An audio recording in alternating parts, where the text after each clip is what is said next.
Hi, Assalamualaikum class. So let's continue our lesson. Previously we stopped at resistance. Let's take a look before we continue right where we left off. Just some refreshment. Take a look at these slides. Okay, we did some ohmic and non-ohmic experiment to study the relationship. And also we took a look at the summary of series and parallel circuit. You have to at this time you have to be able to differentiate what's the difference between series and parallel. Back here, length is directly proportional to resistance. So when length increases, resistance also increases. Okay? Alright, let's continue. So this is an example. Calculate the total direct current resistance of a 100 meter roll of 2.5 millimeter squared copper wire. If the resistivity of copper at 20 degrees Celsius is 1.72 times 10 to the power of negative 8 ohm meter.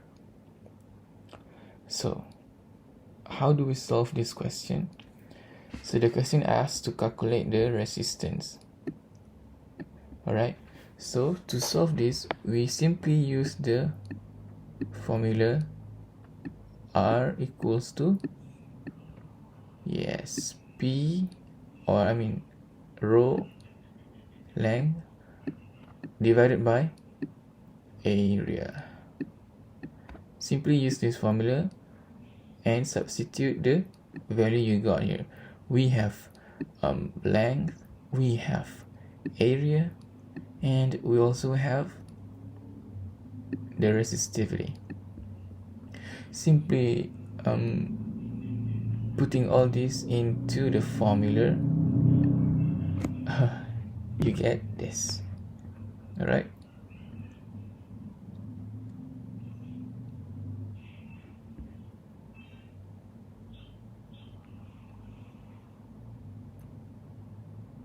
Okay, next. So, what are the applications of resistivity? So, resistivity is not necessarily a bad thing, and it's not necessarily a good thing. It depends on situation and applications. For example, if we need to heat something, we need to use material that has high resistivity. Why? Because due to this a value of resistivity, it will cause some materials to be heated up because the current has to oppose a lot of resistance, and this opposing reaction or this opposing of resistance is what causing heat. So we see that the heating plate acts as a heating element, and since the conductor material has high resistivity, it is getting hot when current is flowing through the material. Okay, what about as connecting wire? So the connecting wire consists of fine metal wires. So in wire, actually we need to use material with low resistivity because we don't want heat here. We want current to be able to flow. So that's why we use material with lower resistivity, and we want to prevent it from heating up too quickly because this will cause short circuit, and also it will melt the wires or the insulator around it. Alright, so let's see next. What is this? Okay, table below shows the comparison between non-conductors, semiconductors, conductors, and superconductors. What are these? What are all these things? Okay, let's see here. Non-conductor. What is non-conductor? Okay, non-conductor is a material that does not conduct electricity. It is a good insulator. Okay. Non-conductor has the highest resistivity. For example, we have plastic, wood, or also rubber. This is used to wrap some conductive material to prevent leakage or short circuit. Alright, basically it cannot conduct electricity. That's why it's called non-conductor. Alright, and here we have also semiconductor. What are semiconductors? It's a material that conducts electricity better than insulator, but not as good as a conductor. It means it is in between. Examples are silicon and germanium, and it is used in silicon chip. Basically, in computers, we have semiconductor. We have a lot of semiconductors in computers. Okay, in phones, TV, all electronic devices. Next, we have conductor. Conductor is a material that conducts electricity. It has low resistivity. Examples are iron and carbon.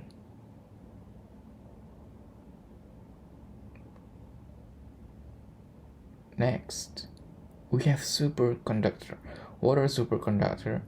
Okay, it's basically a material that can conduct electricity without any resistance. But it needs to be at some certain temperature. We call it as critical temperature. It means when the temperature drops to something, then some material will become a superconductor because it will conduct electricity without any resistance. That means it has zero resistance. Example of cesium at a low temperature of 1.5 K or lower. So some superconductors are used in MRI and a lot more. Okay. So what is actually superconductor?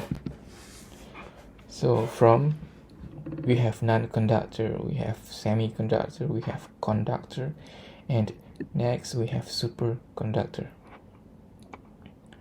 Okay, what are actually superconductors? Superconductors are material that conduct electricity without any resistance. It means it has no energy loss when current flows through the superconductor. So we have here critical temperature. What is critical temperature? Is a temperature when the resistivity of a conductor becomes zero. It means some conductor, it needs to reach some certain temperature in order for the resistivity to become zero, and then that's when current can flow without any resistance. This is the example of superconducting material. If you can see here below here, why does it look like it's icy something? Because it is being put at critical temperature with liquid nitrogen. That's why it looks like it's freezing. And then because of this conductive material, this superconductive material, we can see that a magnet floats. Why? Because okay, I'm not gonna explain it in this class. Maybe in next class.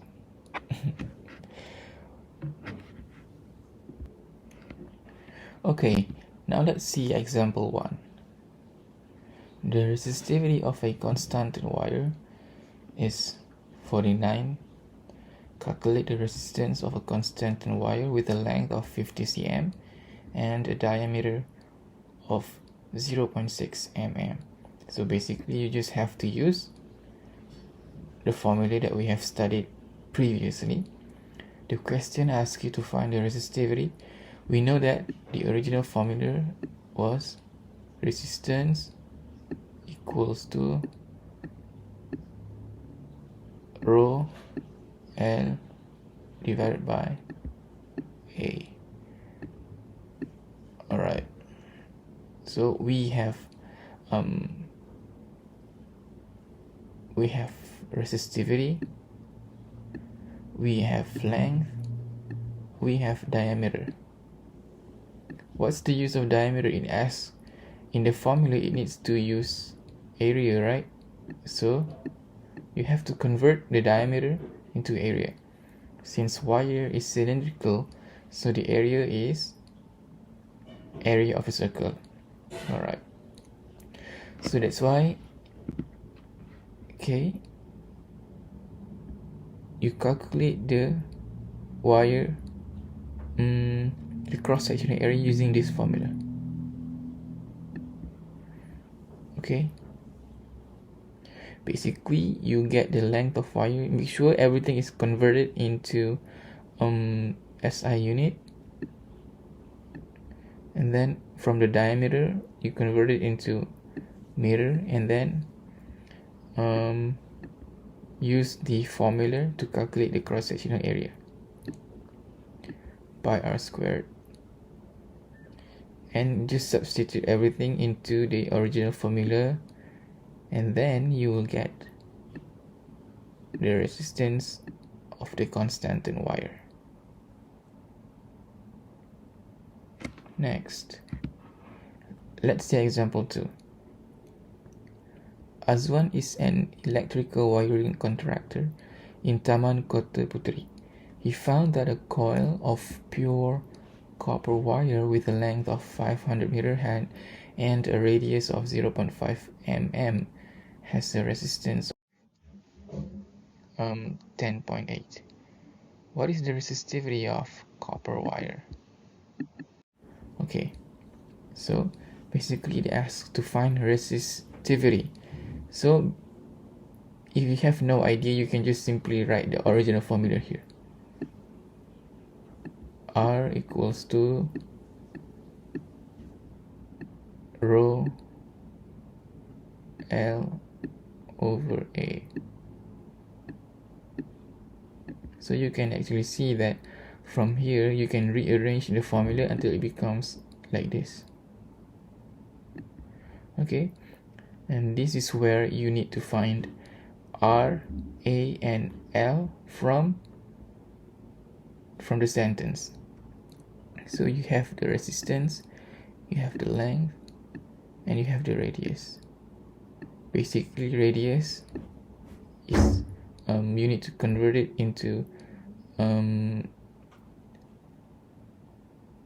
area by using the formula of area of a circle. Alright, and by following the original equation, substitute everything into here, get the final answer. You have to try this right on your own paper, okay?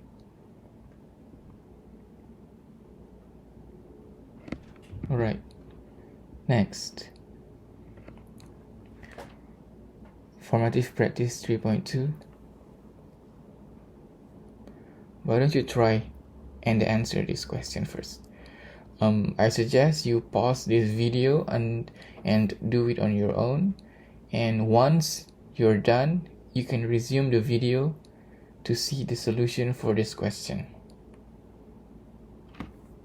I'll give you time. You can pause now. Hey, why are you not pausing it? Do it now. Alright, now that you have done this, let's check the answer.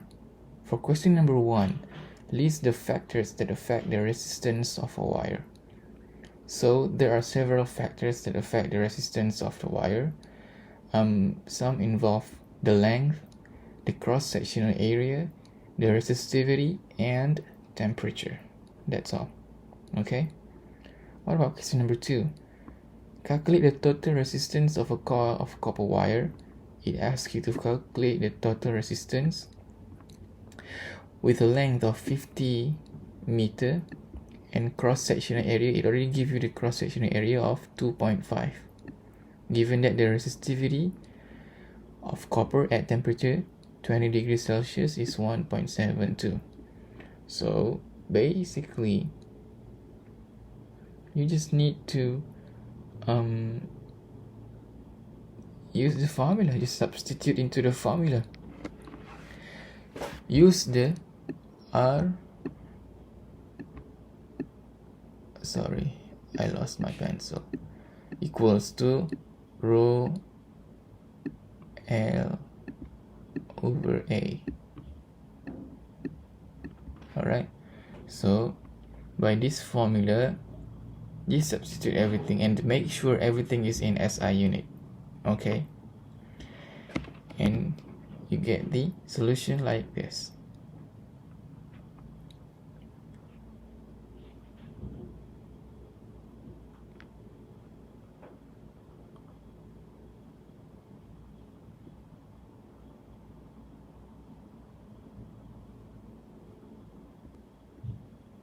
Alright, easy peasy, right? Okay, next I'm going to continue a little bit of 3.3. Let's see what we got here. So 3.3 is electromotive force, EMF, and internal resistance. So what are these?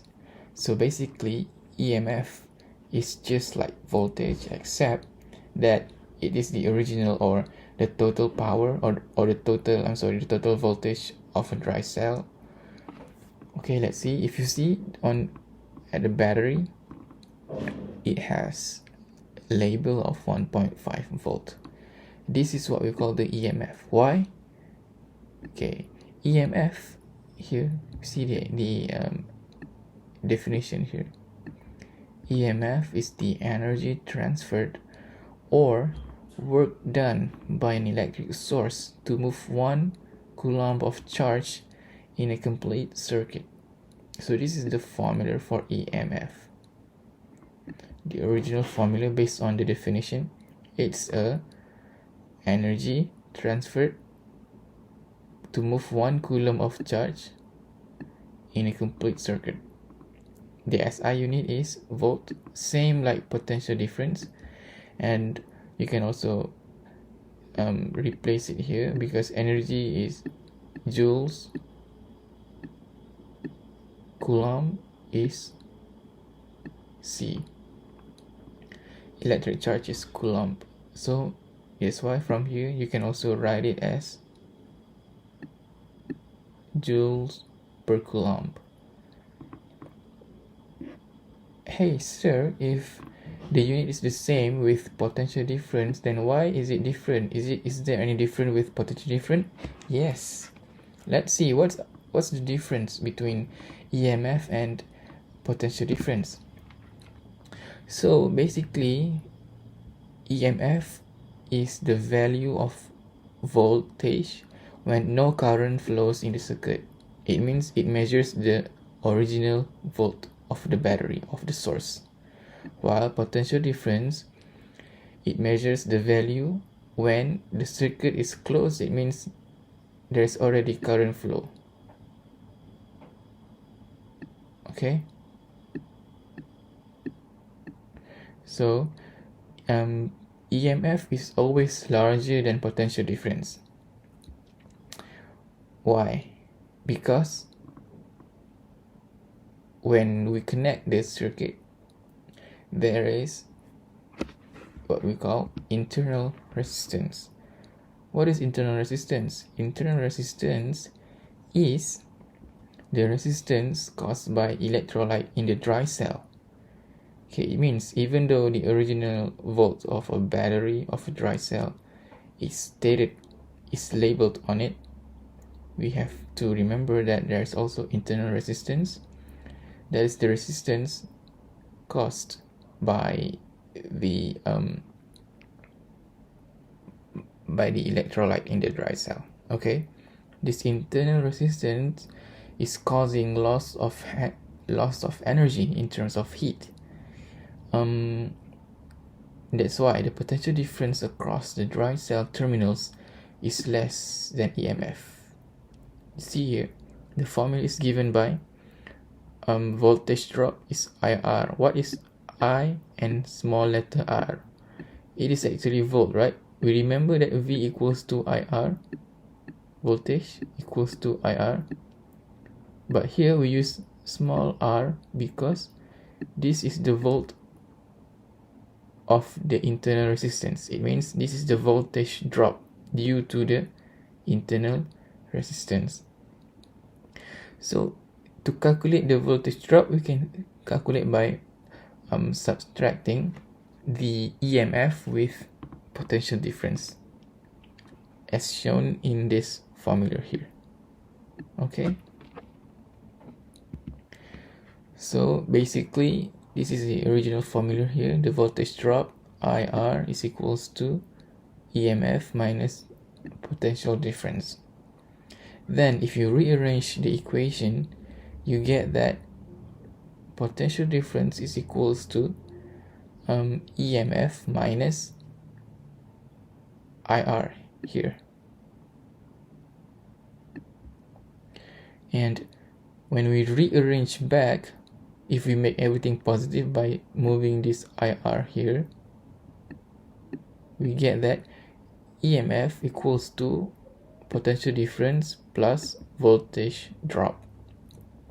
And when we replace the V here into the original formula of IR, as in here, we can see there is one common factor here, that is I.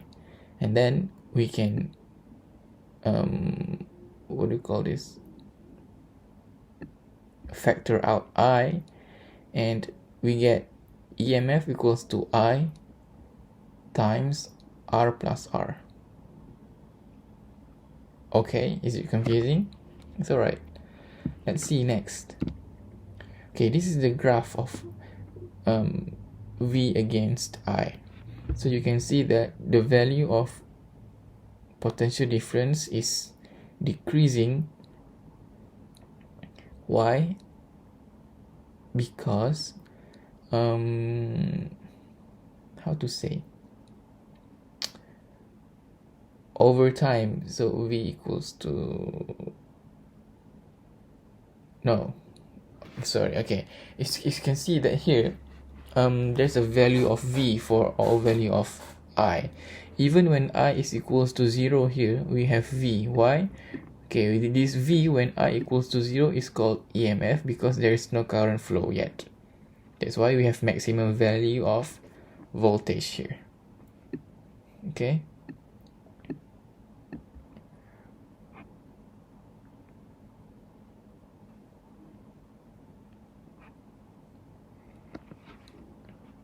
Next, so these are the effects. This is basically what we have already learned before in maybe in your form 2, I think. What are the effects of dry cells when we connect it in series and parallel circuit, parallel arrangement? Basically, when we put cells in series, it's basically R equals to R1 plus R2 plus R3 and like that, right? Okay, that's why we have total EMF in series is maximum, while when we connect dry cells in parallel circuit, we have that the effective internal resistance is smaller, but also the voltage is equals to 1 of the dry cell because it's in parallel. So basically, if you were to connect a light bulb to this, even though the effective internal resistance in parallel circuit is less than series, the total EMF in series is still higher than parallel, and that's why if you were to put a light bulb, it will light brighter in series compared to this parallel circuit. Alright, so next, let's see example 1. Figure 3.32 shows two circuits with dry cells arranged in series and in parallel. It is given that the EMF of each dry cell is 1.5 volt and the internal resistance is 0.5 ohm. So question A, compare the current flow in the two circuits. So how do we compare the current flow in the two circuits? So you have to calculate it first. You have to calculate. So we use the original formula. Let's calculate first in the series circuit. Before we calculate, we need to find the effective internal resistance. Since the circuit is connected in series, so the internal resistance equals to 0.5 plus 0.5, like this. So the effective internal resistance in the series circuit is 1 ohm. What about the effective internal resistance in the parallel circuit? So we know that in parallel, the resistance is calculated by using 1 over R, right? So using this concept, we get that the effective internal resistance in parallel is 0.25 ohm. It's actually less than the series circuit. Okay, next, let's see how do we find the current. We know the total, we know the voltage of the dry cells, and we also know the resistance here and here. So using this formula we have checked previously, okay, we want to find I. So rearrange the formula until it becomes like this. So I is equals to EMF divided by total resistance. Okay, what are the total EMF here? Since it is in series, you just have to add both. 1.5 plus 1.5, you got 3, and you add the resistance 10 plus 1, and then after you calculate, you get 0.27 for the series circuit. Meanwhile, in the parallel circuit, use the same formula, except that the value of EMF is different because it is in parallel. Since it is in parallel, so the total is equals to 1.5 volt. So by substituting everything into the formula, after you get the current, you can see that the value of current in series circuit is higher than in parallel. Okay, why? Because of higher effective EMF here. Even though we see that the total the effective internal resistance is higher in series, but the higher effective EMF is still higher in the series circuit. That's why. Okay, all right.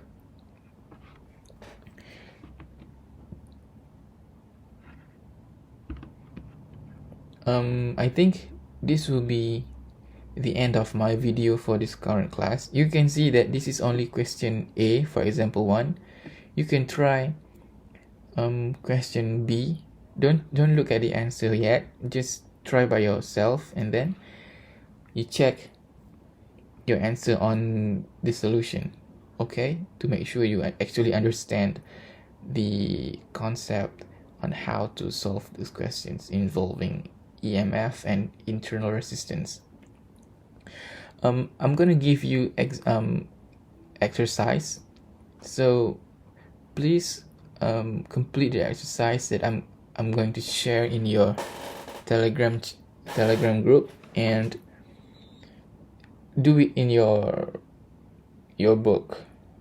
When we get back, I'm going to check, and if you have any question, you can ask. I'm still here. I'm just leaving you with the work. Okay, guys?